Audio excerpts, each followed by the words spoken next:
Hello everyone! Today's recipe, we will going to make buttered prawns in tomato sauce.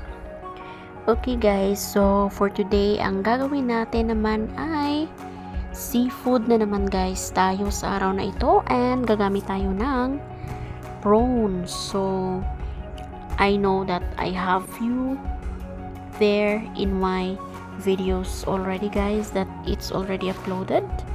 But check it out guys, and today ay gagamit tayo ng tomato sauce para sa ating buttered prawns.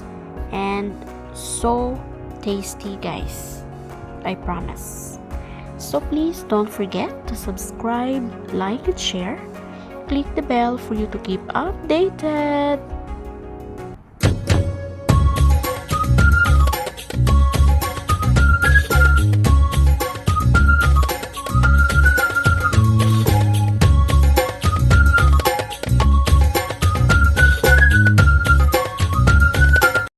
Okay, let's get started. Okay, start tayo guys sa pag-clean ng ating prawns. So anyway, mayroon tayo ditong half kilo ng prawns.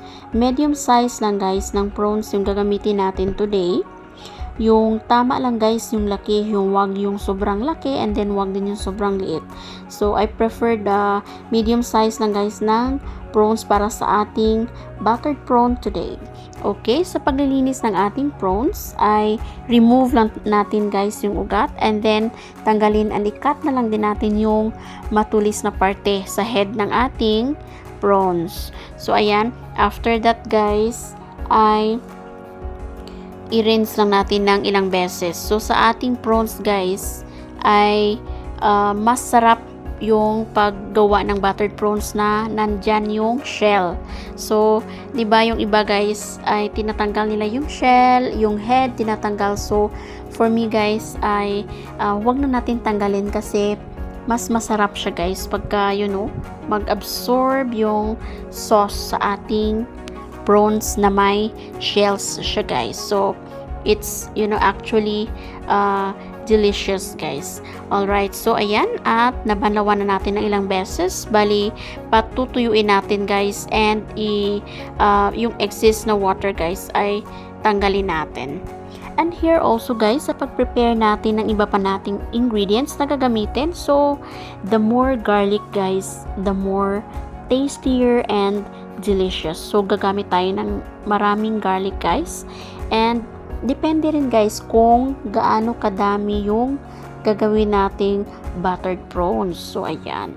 So sa atin guys, dito gumamit ako ng mga 8 cloves ng garlic. Okay, so i-mince lang natin siya guys, and i-chop natin siya guys into yung tamang laki ng ating garlic para guys, sa paggisa natin ay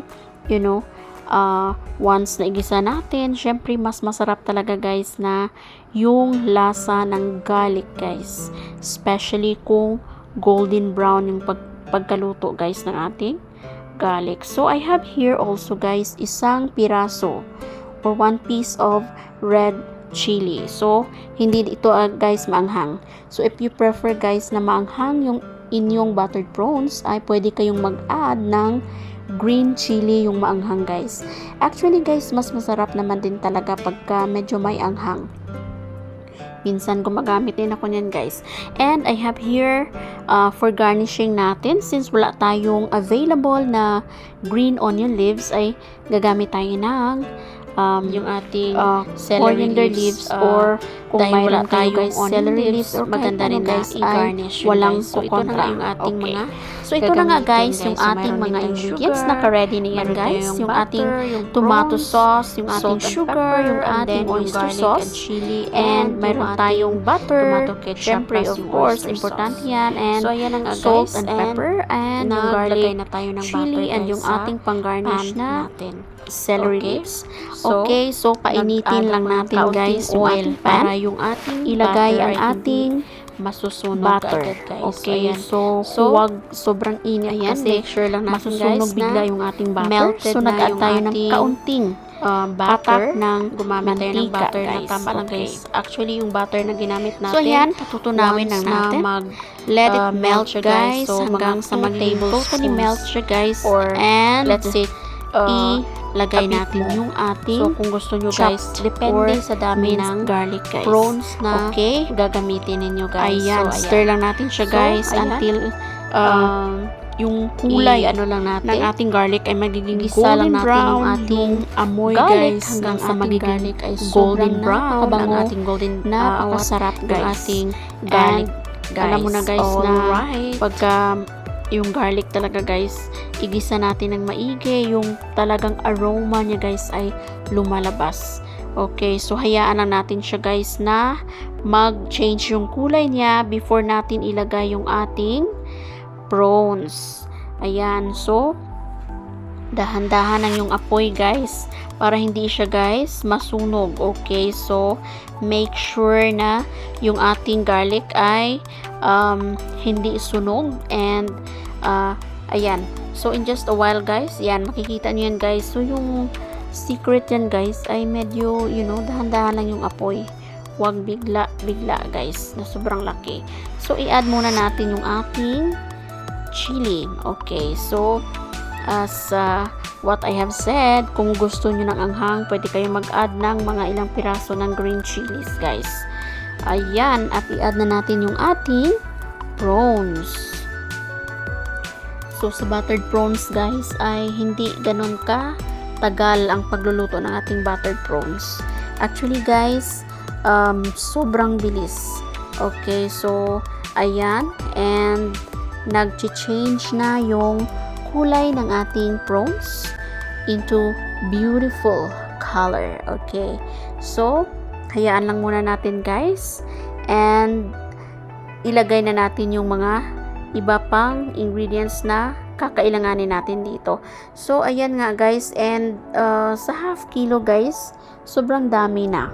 Okay, so kasi guys, alam naman natin yung seafoods ay medyo hindi ganun ka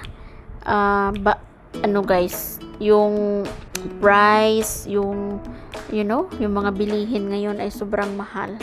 So ayan. So yan, naglagay na tayo ng pepper powder and then naglagay tayo ng salt. Sa salt guys, sobrang konting salt lang yung gagamitin natin.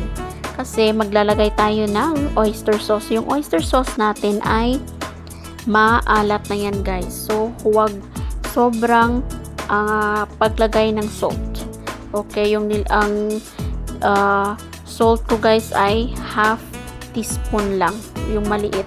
And then, gumamit tayo ng mga 2 tablespoons ng oyster sauce. So, naglagay na rin tayo ng ating tomato ketchup guys. Okay. So, kung mayroon kayo dyan banana ketchup or kahit na ano guys, ay pareho lang din yan guys ang lasa. Okay, and then yung brown sugar natin, ilagay na lang din natin guys yung brown sugar. Okay, so yan ang nagpapasarap ng ating sauce, ng ating buttered prawns. And tama lang yan guys, yung kumbaga yung lasa ng sweetness and then yung lasa ng oyster sauce, yung masarap na lasa guys, yung medyo sweet siya na medyo yung sarap na basta may kaunting kick ng anghang din guys ay sobrang sarap. Okay, so stir lang natin guys and then mga ilang minuto lang yan guys ay maluluto na yan guys kasi hindi talaga ganun katagal ang ating prawns, maluluto siya kaagad guys. Okay, so hayaan lang muna natin ng mga ilang minuto and let it guys until na maluto siya guys. Okay, so yung kulay niya ay talagang nag-change na and then let the sauce na mag-absorb talaga guys sa ating prawns. So yan ang secret guys, pag kumain tayo ng buttered prawns ay yung sauce pa lang ulam na guys. So sobrang sarap. So mapaparami ka talaga ng kain guys ng kanin kasi napaka rice puller itong ating sauce pa lang. Ayan. And pwede na natin siyang i-transfer dahil luto na guys ang ating buttered prawns. Ayan guys, sobrang sarap. Yung iba guys, ay nako, sobrang favorite yung prawns. So dito sa bahay ay talagang sarap na sarap yung mga tao dito guys sa pagkain ng prawns. So ayan guys, itsura pa lang nakakatakam na and sobrang yummy. So ayan, yan na nga guys, and nilagay na natin siya guys into serving bowl and garnish na natin siya guys ng ating celery leaves. So mayroon tayong ano dyan guys, onion leaves, okay din yan. So kahit na ano guys, pwedeng pwede kahit na ano, basta diba yung garnishing kasi guys ay sobrang napaka, you know, pag tinignan mo sobrang napaka nagpapadagdag ng appetite. Okay, so itsura pa lang ay sobrang yummy na guys. So ito na nga guys ang ating buttered prawns with tomato sauce today. So I hope you enjoy our video today guys. Please check it out guys. Yung mga uploaded na natin ng mga videos dyan, napakarami nating recipe. So maraming salamat guys for your support, and thank you very much. And thank you so much for watching. And sa mga hindi pa dyan nakasubscribe, please don't forget to subscribe, like, and share. Click the bell for you to keep updated. Have a great day everyone. Enjoy cooking guys.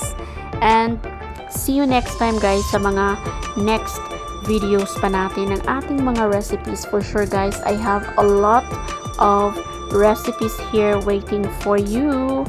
And thank you so much everyone. Enjoy. God bless and take care. So ito guys yung ating ingredients na ginamit sa ating buttered prawns. 500 grams ng prawns, 2 tablespoons ng butter, 2 tablespoons tomato ketchup or banana ketchup, 2 tablespoons ng oyster sauce, 1/2 teaspoon salt, 1/2 teaspoon pepper, 1 red chili, 8 cloves of garlic, 1 tablespoon oil, celery leaves or onion leaves para sa ating garnishing. So ayan guys, yung ating mga ingredients.